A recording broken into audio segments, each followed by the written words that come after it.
Hello বন্ধুরা, তোমাদের জন্য আরেকটা নতুন ভিডিও নিয়ে চলে এসেছি মমতাজ লাইফস্টাইলে। আমরা আজকে কোথায় যাচ্ছি হচ্ছে কি আমার বরের বান্ধবীর বাড়িতে। সেখানে হচ্ছে মাসিতলার পুজো ছিল আজকে, সেই উপলক্ষে আমাদের যাওয়া, আমাদের ইনভাইট করেছিল সেই উপলক্ষে যাওয়া। তো আমি যেহেতু কাজের ওখান থেকে যাব তাই রেডি হয়ে বসেছিলাম। তোমার দাদাভাই এসে আমাকে নিয়ে যাচ্ছে। হ্যাঁ, আমরা কিন্তু যাচ্ছি বেলঘড়িয়াতে। এই যে তোমাদের দাদাভাই কিন্তু গাড়ি চালানোর সময় খুব সিরিয়াস থাকে। একটা স্বাভাবিক না, গাড়ি চালানোর সময় সবাইকে একটুখানি সিরিয়াস থাকাটাই ভালো। কারণ হচ্ছে গিয়ে একটা দায়িত্ব থাকে না, যে না আমার সাথে তো কেউ একজন আছে, বা নিজেও তো একটা সেফটির ব্যাপার থাকে না, নিজেও বাড়ি ফিরবে বা একটা, সেটা সবার ক্ষেত্রেই সেম।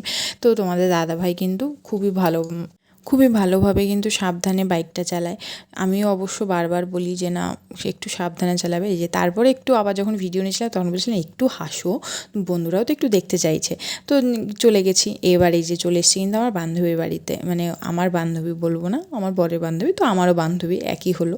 তো বান্ধবীর বাড়িতে গিয়ে যে আমার বান্ধবীর সাথে দেখা যায়, এই যে এটা হচ্ছে মা। পুজো প্রায় শেষ হতে হতে সন্ধে হয়ে গেছে। আমাদের যেহেতু সকাল থেকে ইনভাইট ছিল কিন্তু আমরা কাজের জন্য যেতে পারিনি, কিন্তু গিয়ে মায়ের ওই মিষ্টি মুখটা দেখে না মানে একটা আলাদা শান্তি, এত ভালো লাগছিল। আর এই যে হচ্ছে সোনা পাপা, মানে হচ্ছে আমার বান্ধবীর ছেলে, তো সে প্রসাদ দিতে গেছে কিন্তু প্রসাদটা পড়ে গেছে, সে দিতে পারেনি, মানে তারও একটু কষ্ট হচ্ছিলো। তো বন্ধুরা, ভিডিওটা কেমন লাগলো অবশ্যই কিন্তু জানাবে, লাইক কমেন্টটা শেয়ার করে